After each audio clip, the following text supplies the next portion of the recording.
दोस्तों, स्वागत है आपका 0 टू 1 ईसी चैनल में। इससे पहले हम अपने एक पहली वीडियो में ऑपरेशनल एम्पलीफायर की बेसिक्स के बारे में जान चुके हैं, जिसके दो टर्मिनल्स होते हैं, इन्वर्टिंग और नॉन इन्वर्टिंग। उसके अंदर हम कौन सा डिफरेंशियल एम्पलीफायर यूज़ करते हैं, 741 आईसी जो कि ऑपरेशनल एम्पलीफायर कहलाती है, उसके बारे में भी जान चुके हैं।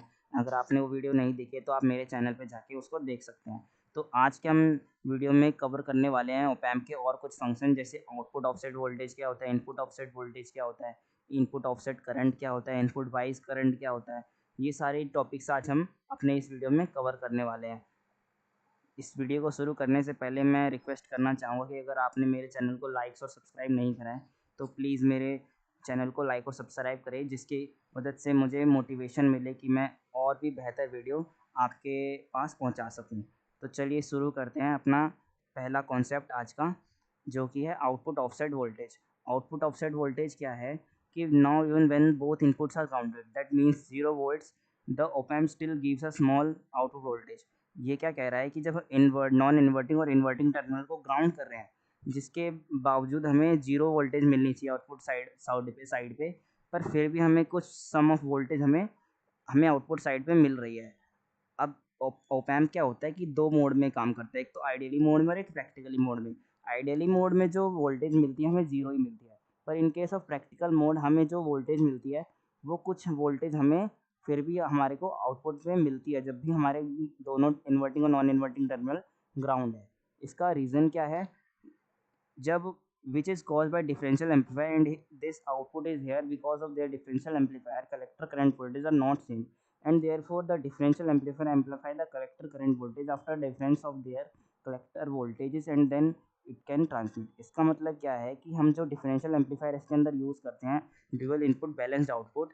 जो ड्यूअल इनपुट बैलेंस्ड आउटपुट में क्या होता है कि हम जब अपने दोनों ट्रांजिस्टर पे करंट अप्लाई करते हैं, तो जो हमारा कलेक्टर करंट का जो वोल्टेज होता है, आइडियली मोड में तो वो सेम रहता है, पर प्रैक्टिकली मोड में जो कलेक्टर करंट का वोल्टेज होता है वो थोड़ा बहुत मिसमैच होता है। तो प्रैक्टिकल मोड में डिफरेंशियल एम्पलीफायर उसी डिफरेंस को एम्पलीफाई करके उसे आउटपुट पे शो कर देता है, जिससे कि हमें प्रैक्टिकल मोड में थोड़ा बहुत वोल्टेज हमें आउटपुट साइड पे मिलता है, और जिसको हम क्या बोलते हैं, आउटपुट ऑफसेट वोल्टेज बोलते हैं। अब इसी को ओवरकम करने के लिए, मतलब कि इसको हटाने के लिए, हमारा एक दूसरा मेथड है जिसको हम जानते हैं इनपुट ऑफसेट वोल्टेज के नाम से।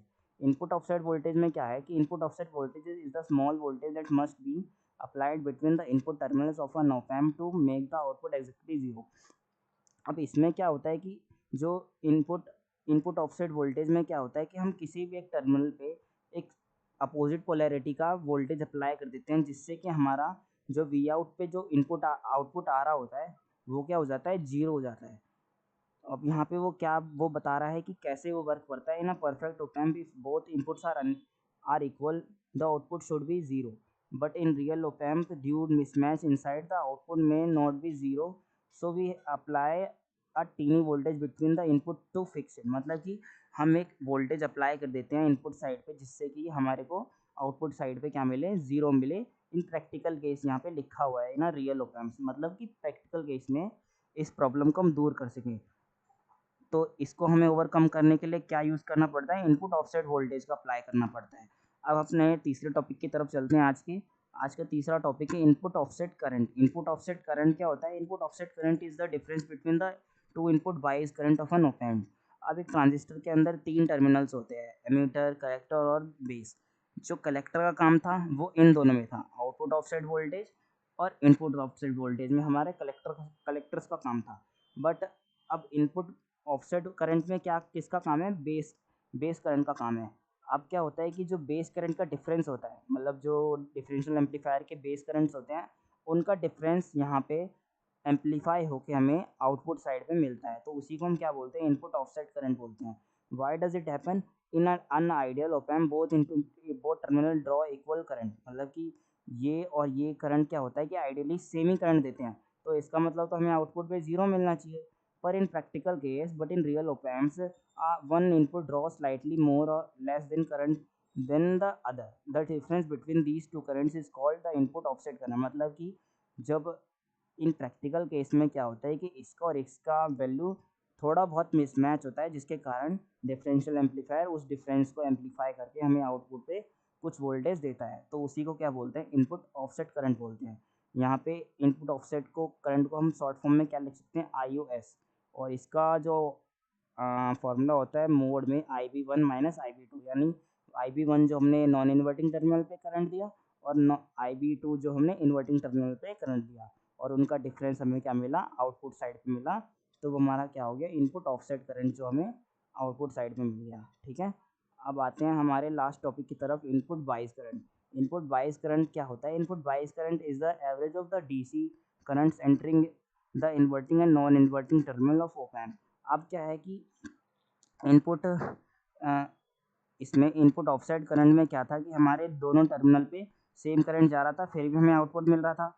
अब इस केस में क्या, इनपुट बाइस करंट में क्या है कि हमारे दो दो बेस करंट है, उनका जो एवरेज है वो हमारे को एम्पलीफाई होके आउटपुट साइड पे मिल रहा है, तो उसी को हम क्या बोलते हैं, इनपुट बाइस current.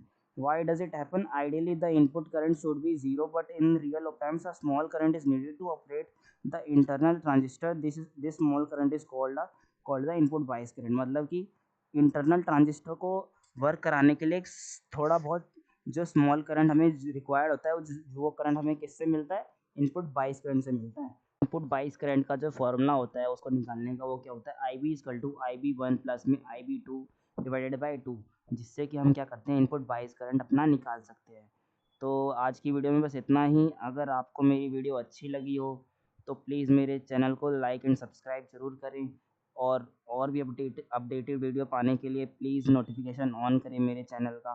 Thank you so much for giving your important time.